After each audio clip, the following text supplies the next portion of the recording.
Contender number 1, Mark Shaw and Ultra EverDry.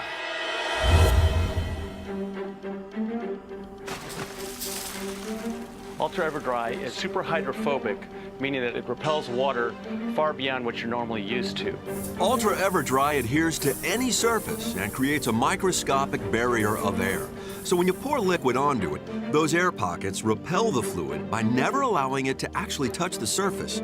So even when an object is fully submerged, it comes out bone dry. It's new technology, and it's something that's going to make things a lot better to use. And no matter how much water they throw at us, it's just going to keep throwing it right back at them. Gentlemen, I've been dying to talk about super hydrophobic materials for a long time, and finally we get our chance. What does super hydrophobic mean? Super hydrophobic basically means that it creates a low surface energy that will create a water droplet with an angle of greater than 150 degrees. Stop. Super low surface energy. Well, let me just show it to you instead of trying to explain it. So this would be a normal sifter that's not coated, and you can pour water in there. It's going to just make a mess and go right through. Okay, so that's cola that you just poured into the sifter. Yep. All right. Now, what's going to happen here? What's going to happen is that the Ultra EverDry is not going to allow the cola to go through.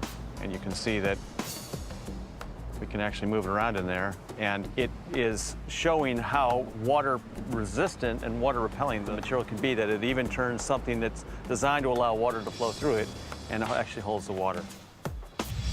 But this water cannon delivers a bit more than a splash of cola. About 16,000 gallons more. Will Ultra EverDry hold up? Let's find out. On a proving ground.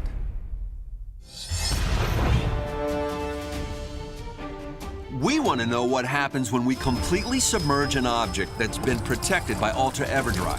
So we're filling each tire with various liquids, including cement, paint, mud, and tomato sauce. Mario's got his right foot is a cleat that's coated in Ultra EverDry, top and bottom. His left foot is uncoated. So Mario, why don't you show us what you got? Can EverDry resist the sticky nature of these mess-making goops? 3, 2, 1, go! So how did his shoes end up looking like this? Well, even though each shoe spent the same amount of time in the goopy soup, only the Ultra EverDry shoe comes out clean.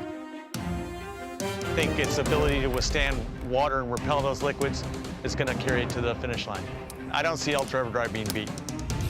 But the water cannon produces massive volume at massive pressure. Can our giant chunk of showdown foam, coated in Ultra EverDry, resist the unrelenting deluge? Let's see if we can clear that up in a muddy swamp. Muddy, wet, nasty, and we're gonna bring our friend Frog on a 4-wheel unit to show you just how effective Ultra EverDry can be. What we did is we coated half of the 4-wheeler with Ultra EverDry, the other half is uncoated, so you should see the difference very clearly.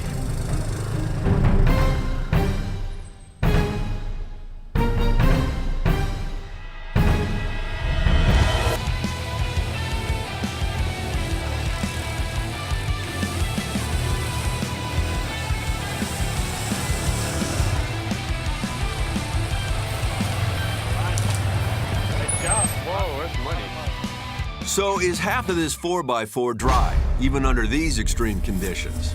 Well, let's take a look. All right. Awesome. This is our first time trying it, and it's worked out absolutely awesome.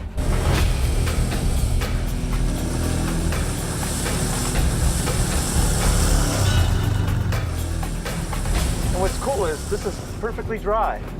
No water, and then of course that's absolutely soaked and muddy. I mean, hey, the results came out great. Ultra EverDry performed in the most mucky, muddy, wet conditions. We've proven ourselves here. Bring on the competition. Ultra EverDry is going to provide a clean sweep.